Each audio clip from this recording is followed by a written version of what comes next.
বন্ধুরা, শ্রীমদ্ ভগবদ্ গীতা ভগবান শ্রীকৃষ্ণের মুখশ্রুত বাণী। ভগবান শ্রীকৃষ্ণ অর্জুনকে উদ্দেশ্য করে বলেছিলেন, শুধু হিন্দু ধর্মই নয়, সমস্ত ধর্মের মানুষদের গীতা পাঠ করা উচিত। কারণ বিশেষজ্ঞরা বলেন যে এই গীতার মধ্যে আজকের দিনেও আমাদের সমস্ত সমস্যার সমাধান পাওয়া যায়। জীবনে সুখ ও শান্তি লাভের জন্য নিয়মিত গীতা পাঠ অত্যন্ত জরুরি।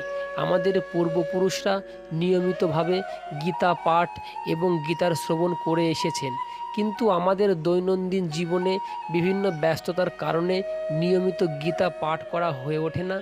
তাই আমাদের আজকের এই ভিডিওর মাধ্যমে আমরা গীতার সারাংশ অত্যন্ত সহজ ভাষায় নিয়ে এসেছি, যাতে এই গীতার সারাংশ আপনারা নিয়মিতভাবে শ্রবণ করে গীতা পাঠের ফল পেতে পারেন। সবাই মনোযোগ দিয়ে শুনবেন। শুরু করছি গীতার সারাংশ। শ্রীমদ্ ভগবদ্ গীতায় 18টি অধ্যায় রয়েছে। প্রথম অধ্যায় হচ্ছে বিশদ যোগ।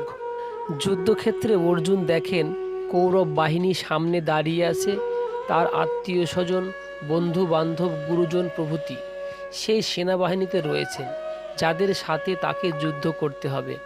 তাদেরকে হত্যা করার কথা ভেবে অর্জুন দুঃখ ও অপরাধ বোধে ভুগতে শুরু করলেন। তিনি তার ধনুক নামিয়ে রাখেন।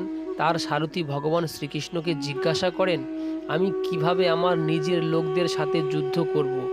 এই কথা বলে তিনি অসহায় ভঙ্গিতে রথের উপর বসে পড়েন। এর পরে আসে 2 নম্বর সংখ্যা যোগ। শ্রীকৃষ্ণ অর্জুনকে বলেন, তুমি বৃথা চিন্তা করো কেন? আত্মা অমর, সে কখনো মরে না, শুধু এই শরীর মরে। এই পৃথিবী এবং এই মানুষ তোমার সৃষ্টি নয়। ওদের প্রেমে নিজেকে জড়াচ্ছ কেন? তাদেরকে হারানো শোক কেন? তারা সবাই এর পূর্বে বহুবার মারা গেছেন এবং তাদের জন্মও হয়েছে প্রত্যেকবার। ধর্ম রক্ষার জন্য এই যুদ্ধ তোমাকে করতেই হবে। এটাই হলো একজন ক্ষত্রিয়র কর্তব্য। এই কথা শুনে অর্জুন শ্রীকৃষ্ণকে বলেন যে তার মনে এখনও অনেক সংশয় আছে। এরপর তিনি শ্রীকৃষ্ণকে সব কিছু বিস্তারিত বলার জন্য অনুরোধ করেন। শ্রীমদ্ ভগবদ্ গীতার 3য় অধ্যায় কর্মযোগ। শ্রীকৃষ্ণ বলেন, হে অর্জুন, এই পৃথিবীতে প্রত্যেকেরই নিজের কর্তব্য পালন করা উচিত, কিন্তু ফল প্রাপ্তির আশা করা উচিত নয়। কোনো কিছুর আসক্ত না হয়ে কাজ করতে হবে এবং সেই কর্ম ধর্মানুসারে করতে হবে। সমস্ত কর্ম ঈশ্বরের প্রতি উৎসর্গ করা উচিত। এমনকি যদি তুমি যুদ্ধ না করো তবে সেটাও একটি কর্ম হবে, কিন্তু এর ফলে পৃথিবীতে পাপী লোকের সংখ্যা বাড়তে থাকবে, যার ফলে সর্বত্র পাপ ছড়িয়ে পড়বে। এই জন্য তুমি তোমার মোহ ছেড়ে যুদ্ধ শুরু করো। এটাই তোমার অধ্যায় জ্ঞানযোগ। এই অধ্যায়ে ভগবান শ্রীকৃষ্ণ গীতার পৌরাণিক ইতিহাস বর্ণনা করেছেন। সর্বপ্রথম তিনি সূর্যদেবকে গীতার জ্ঞান দিয়েছিলেন। এরপর সূর্যদেব তার শিষ্যদের সেই জ্ঞান দিয়েছিলেন এবং এই জ্ঞান এইভাবেই সর্বত্র ছড়িয়ে পড়তে থাকে। ভগবান বলেছেন, যখনই ধর্ম ধ্বংসের পথে অগ্রসর হয় তখনই তিনি এই পৃথিবীতে অবতারিত হন। এই যুদ্ধের রঙ্গমঞ্চ তিনি এমনভাবে সাজিয়েছিলেন যেন পাপীরা শাস্তি পায়, কিন্তু যারা তার প্রতি সমর্পিত হন তিনি তাদের অবশ্যই রক্ষা করেন। এই যুদ্ধ তিনি সৃষ্টি করেছেন যাতে পাপীদের শাস্তি হয়। এর পরে আসে 5ম অধ্যায় কর্ম সন্ন্যাস যোগ। শ্রীকৃষ্ণ বলেন, সন্ন্যাস মানে জাগতিক মোহ মায়া থেকে বিচ্ছিন্ন হয়ে ঈশ্বরের উপাসনা করা। কিন্তু সন্ন্যাস গ্রহণের জন্য সবার অরণ্যে যাওয়ার প্রয়োজন নেই। কর্তব্য পালনের সময় বস্তুগত আনন্দে মোহ না থাকলেও ভগবানকে লাভ করা যায়। 6ষ্ঠ অধ্যায় ধ্যান যোগ।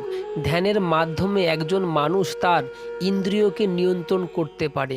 বাইরের জিনিস থেকে মনোযোগ সরিয়ে শুধুমাত্র ঈশ্বরের ধ্যান করা উচিত।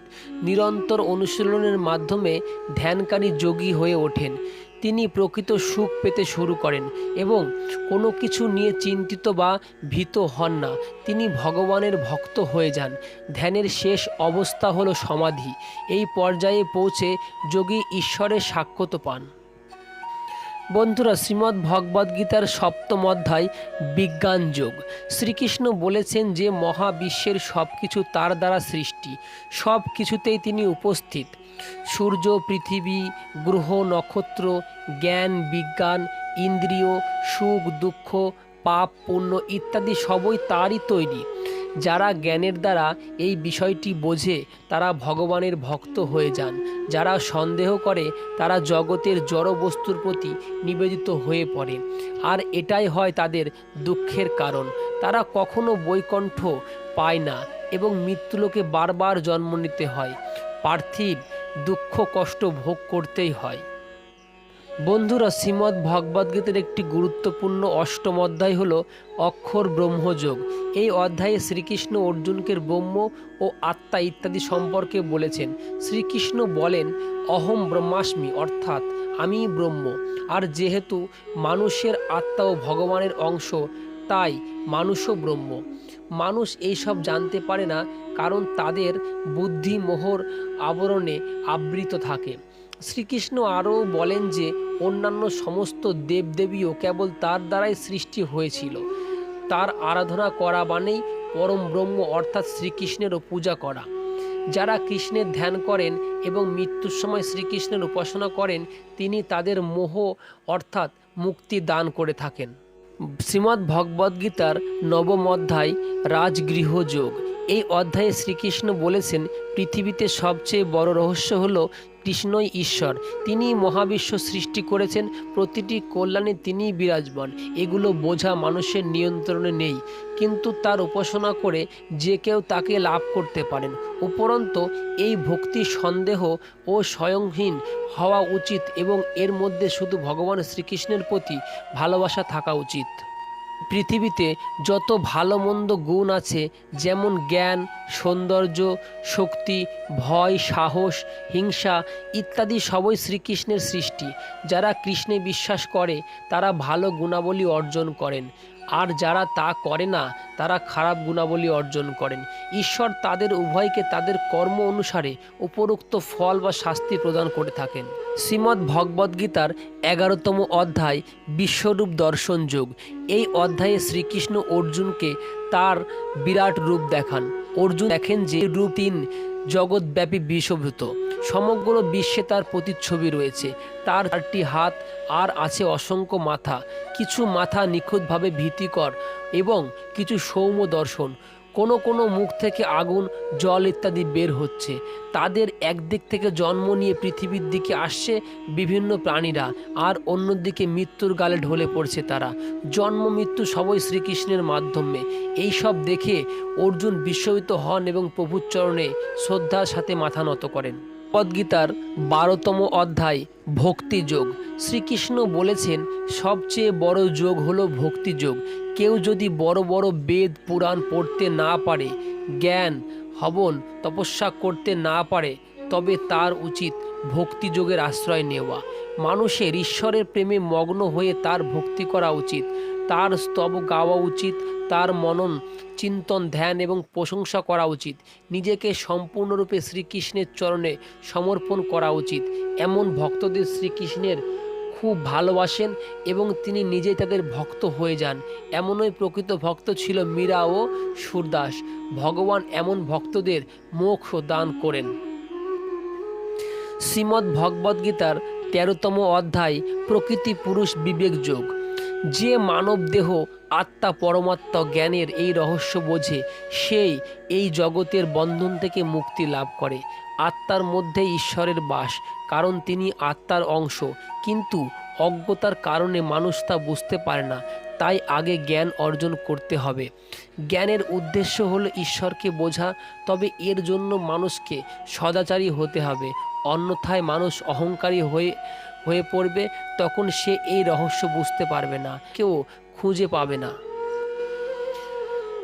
ভগবদ্গীতার 14তম অধ্যায় হল গুণত্রয় বিভাগ যোগ। এই অধ্যায়ে শ্রীকৃষ্ণ 3টি গুণের কথা বলেছেন। এই 3টি গুণ হল সাত্ত্বিক, তামসিক এবং রাজসিক। সাত্ত্বিক লোকেরা নিরামিষ আহার করে, সাধারণ পোশাক পরে, কথায় নরম হয় এবং ভগবানের ভক্তি করে। তারা মৃত্যুর পর মোক্ষ লাভ করেন। তামসিক প্রবৃত্তির লোকেরা আমিষ খান, নোংরা পোশাক পরে, হিংস্র হয় এবং কখনো ঈশ্বরের উপর ভক্তি দেখায় না। মৃত্যুর পর তারা নরক ভোগ করেন। রাজসিক লোকেরা ভোগ বিলাসের প্রতি আগ্রহ দেখায়, তাদের মধ্যে উভয়ের গুণ থাকে। মৃত্যুর পর তারা তাদের কর্ম অনুসারে স্বর্গ এবং নরক উভয় পেতে পারেন। শ্রীমদ্ ভগবদ্গীতার 15তম অধ্যায় পুরুষোত্তম যোগ। বেদের সমস্ত জ্ঞানের সারমর্ম এই যে মানুষকে মোহ মায়া ত্যাগ করে ঈশ্বরের চরণে সমর্পণ করতে হবে, এটাই সবচেয়ে বড় যোগ। মোহের কারণে মানুষ ভগবানকে লাভ করতে পারে না, কারণ তারা মন অর্থাৎ এবং অন্যান্য স্তম্ভগতি জিনিসকে ভালোবাসতে শুরু করে। এটি তাকে ঈশ্বর উপলব্ধির পথ থেকে দূরে সরিয়ে রাখে। সর্বোত্তম মানুষ সেই যে আসক্তি ত্যাগ করে নিজেকে ঈশ্বরের ভক্তিতে উৎসর্গ করে থাকেন। 16তম অধ্যায় বৈদসুর সম্পদ বিভাগ যোগ। মানুষের মধ্যে দুই ধরনের প্রবৃত্তি পাওয়া যায়, দেব ও দানব। দেব মনোভাব যাদের আছে তাদের অনেক ভালো গুণ থাকে, যেমন সেবা, সংযম, সত্যবাদিতা, সততা, পরিচ্ছন্নতা, শান্তি ইত্যাদি। তারা মোক্ষ লাভের যোগ্য।